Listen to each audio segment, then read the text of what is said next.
My name is Monica Brown, and I teach 8th grade U.S. History and Social Studies at Key Middle School. Today's lesson, I'm going to take you through the domestic and foreign policies of this young nation that's beginning to emerge. We're going to look at George Washington becoming our first president, and we'll examine a few other things that he brought to this new country as our first president. But before we get started, there are a couple of things that I do want you to have. You do need to have a pen or a pencil, and you do need to have paper to kind of take some notes. And of course, if you prefer to write in your journal, you most certainly can do that. So our learning target today will be that you're going to be able to describe domestic problems that were faced by the leaders of this new republic. This includes maintaining our national security, creating a stable economic system, and setting up the court system.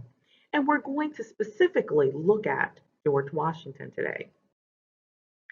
So let's take a look at Washington becomes president. You know, federal governments often develop economic, social, and domestic policies that strengthen and centralize power.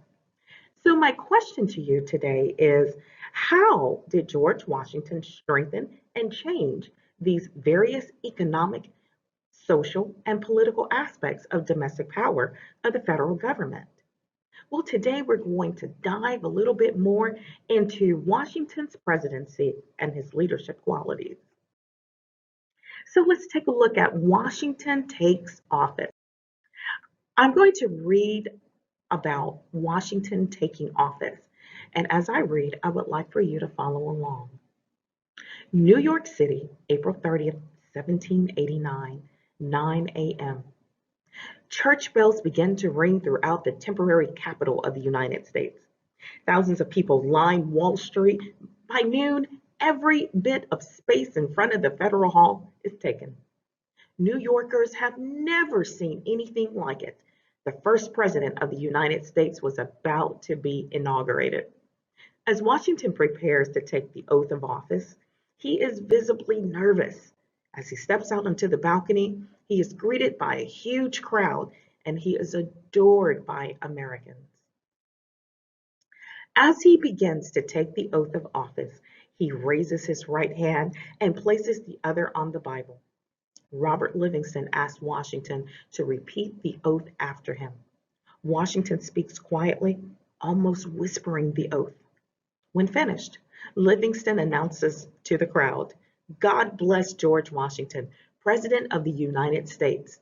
The crowd cheers again. After his oath of office, Washington addressed both houses of Congress. He asked Congress to work with him to put in place the wise measures on which the success of this government must depend. At times, his hand shook so much that he had trouble reading his speech. So now let's take a look at Washington's leadership. You are about to examine 3 sources that will help you determine what type of leader George Washington was during his time as president. You need to determine if Washington, 1, recognizes what's important, 2, takes charge of the situation, 3, manages the crisis well, or 4, makes good decisions.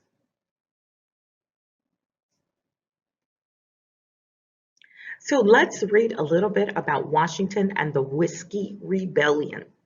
As I read along, I want you to follow along with me. And remember, as we're going through this passage, I want you to think about what type of leader Washington is during this account. In 1794, the farmers of Western Pennsylvania were boiling mad. 3 years before the U.S. Congress had ordered the makers of alcoholic beverages, including whiskey, to pay a tax on every gallon they sold. Farmers made whiskey from the grain that they grew. Short of cash, they refused to pay the tax. Now the government had begun to take their farms as punishment. To the farmers, this was the last straw. They tarred and feathered tax collectors and attacked U.S. troops who tried to push them out. An army of about 5,000 rebels even marched on Pittsburgh. In Philadelphia, when the nation's capital at that time, George Washington knew he had to act. A refusal by any citizen to pay U.S. taxes was a threat to the government he headed. It was also a threat to the Constitution. At first, Washington used caution. He sent officials to talk to the rebels, but the talks went so badly. So he sent an army of 13,000 troops toward Pittsburgh. Faced with defeat, the rebels fled. The Whiskey Rebellion collapsed. Washington's firm response helped to give him the respect for federal laws throughout the nation. Okay, so now let's look at this picture that I have in front of you. And you're going to decide, just like you did in the reading passage before, what type of leader you think Washington was. So take a moment to look at this picture and decide, what type of leader do you think he is? What do you see in this picture? Well, when I showed this picture to my students here at Key Middle School, they were quick to point out that we see a man that's on a horse that looks like he's pointing. He looks like he might be the guy who's in charge. And I said, yeah, I think I have to agree. That looks like George Washington. And it looks like there's some people that are behind him on horses and a series of men that are lined up waiting to take orders. So based on this picture, what do you think that it shows as far as Washington's leadership style? What type of leader do you think he was? Now let's take a look at a letter to Benjamin Harrison from Washington in 1792 about the rebels in Pennsylvania.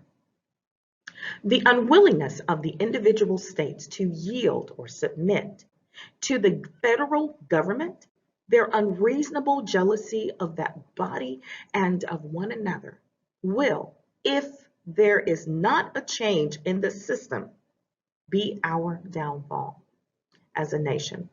This is clear to me as ABC. What do you think Washington is saying here? What kind of leader does this letter make him out to be? Looks like he's not standing down. Looks like he is making his will known that something needs to change and that the federal government is not going to back down, and neither is he. So take a moment to think about, what type of leader do you think this source makes him? All right, so I have this graphic organizer here that you might want to take some notes and just kind of take a look at for about 2 minutes. And then you remember the George Washington text about the Whiskey Rebellion. Think about, what characteristic of leadership is described? How do you know? What kind of evidence did you hear in that? And then we have the painting that we looked at. Well, what type of characteristics of leadership was described? And how do you know? What did you see? And then the letter from Washington. What types of characteristic, what leadership was described? And how do you know? What evidence? Take a couple of minutes to look at this, and then we'll go on to our next. Okay, so now let's look at some of the political issues that Washington was faced with. We are going to specifically look at how Washington set up the court system and how he set up the cabinet.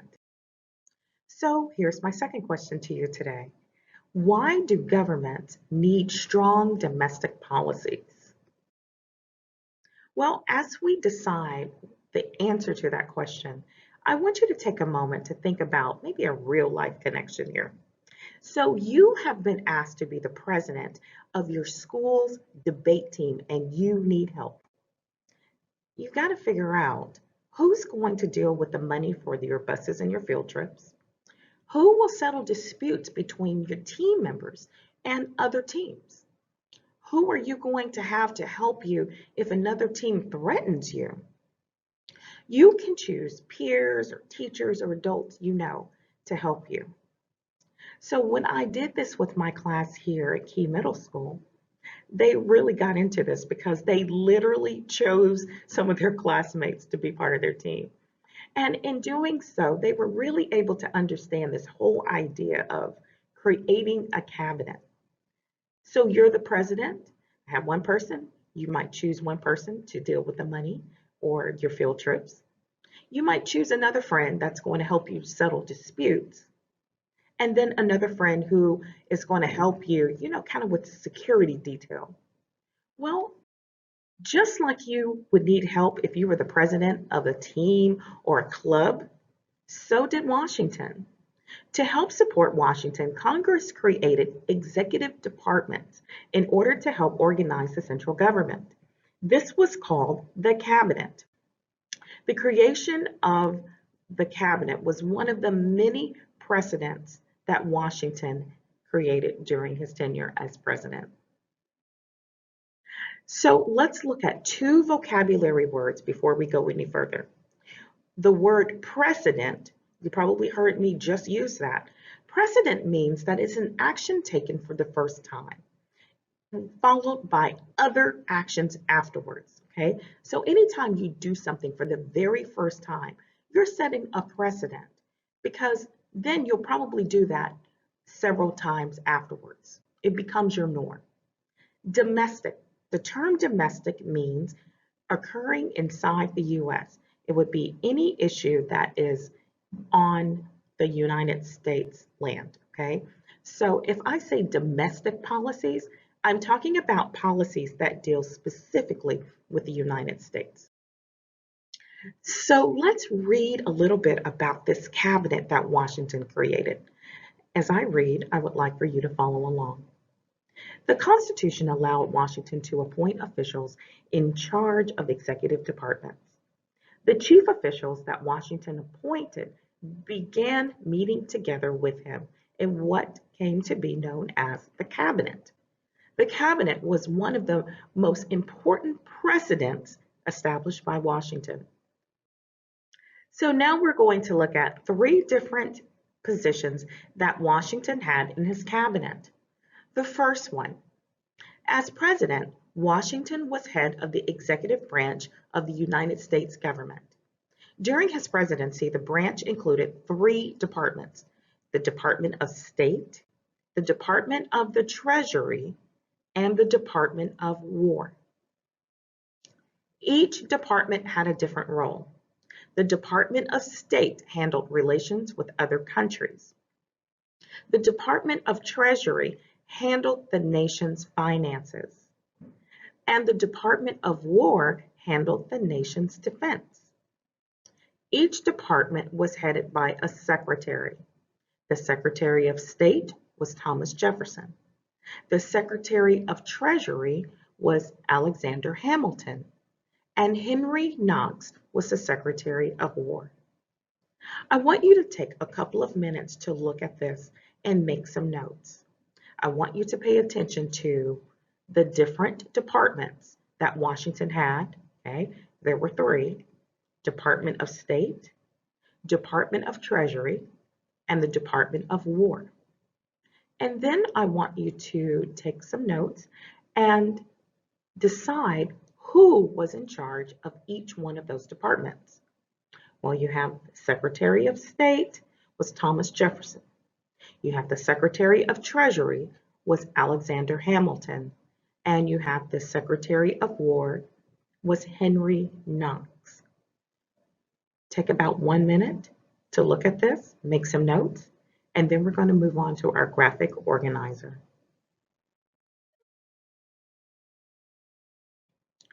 Okay, so based on the notes that you just had and the reading that we just did, I want you to fill in the blanks here and tell me the name of the department, the role in federal government that they had, and the secretary who was appointed, okay?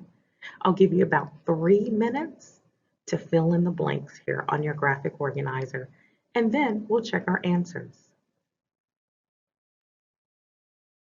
Okay, so how did you do on your graphic organizer? Well, I've given you the answers here, so let's see if we can compare. Name of the department. So we have the Department of State, and it looks like they handled relations with other countries, and that was Thomas Jefferson. We have the Department of Treasury, which handled the nation's finances, and that was Alexander Hamilton. And then finally, the Department of War handled the nation's defense, and that was Henry Knox. Can you tell that this relates to that example we did earlier about you being president of the debate team? You chose people that were a lot like who Washington chose. You chose someone to handle the relations between people. You chose someone to handle the money, and you chose someone to handle the disputes. So good job. Now let's take a look at how he set up the court system. This was another one of Washington's precedents, setting up the court system. In addition to setting up the executive branch, the judicial branch was also organized during Washington's presidency, another precedent. Our task is to determine how the judicial branch changed during Washington's presidency when the Judiciary Act of 1789 was passed by Congress. As we read through these two short paragraphs, I want you to fill in your T-chart with notes about the judicial branch. So now let's take a look at the Judiciary Act of 1789. And your question as we go through this is I want you to think about how did the judicial branch change during Washington's presidency?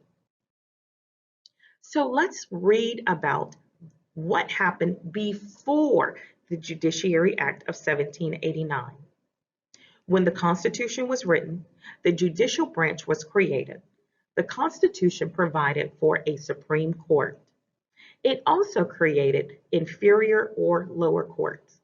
However, it did not say how many judges the Supreme Court would have, and it did not name lower courts, the types of cases they would handle, or the number of judges they would have. These issues were left to Congress to decide. So before the Judiciary Act of 1789 was passed, there were a couple of things that we just didn't know about the judicial branch, okay? So let's go back through our reading, and you probably see here, one, it didn't say how many judges the Supreme Court would have. Two, it did not name the lower courts. Three, it didn't name the types of cases that they would handle.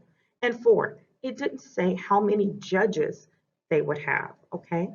So now you're beginning to kind of see a pattern of, all right, we need to make some changes. Well, we get to the Judiciary Act being passed in 1789. Let's see what changes happened after that. So the Judiciary Act called for the Supreme Court to have a Chief Justice and 5 Associate Justices. The Act also stated what cases the lower federal courts would handle. It stated that cases involving laws of the national government should be tried in the district court first. This case would be appealed and taken to a higher court, the Court of Appeals. And then you would have a final appeal would be made to the Supreme Court. So this is what the Judiciary Act of 1789 did. It called for the Supreme Court to have a Chief Justice and 5 Associate Justices. Okay. It also stated what cases the lower courts would handle. And it stated that the cases involving laws of the national government would be tried in the district court first. So before you even got to the Supreme Court, you had to go through your district courts. Okay. So those are 3 big changes that the Judiciary Act of 1789 provided. So as you filled in your T-chart, you probably did one in your journal or just on paper. We already did this verbally, so we talked about what happened before the Judiciary Act, and then we talked about what happened after the Judiciary Act. So let's just kind of go over our answers and see how you did, all right? So let's just kind of do a recap. Before the Judiciary Act, Supreme Court was formed, okay? The lower courts were created, no number of Supreme Court justices, and the judicial branch, it was a bit unorganized. The Supreme Court, this is after the Judiciary Act, we get a Supreme Court and Chief Justice and 5 associate justices. It is organized how the courts and cases would be handled. And then finally, the Supreme Court was the most powerful court in the US. So now let's debrief.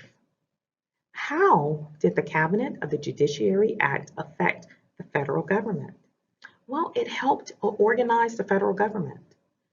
The second thing is that it listed powers, added details to the original plan. And then third, it strengthened the role of the federal government. Thank you so much for joining me today. We had a lesson that was jam-packed with a lot of information. We went through Washington becoming our first president, to him creating the first cabinet, and then we talked about how he set up the court system. That was a lot to take in, but it really sets the stage for how we operate today. I'm Monica Brown. I teach 8th grade U.S. History and Social Studies at Key Middle School. Bye.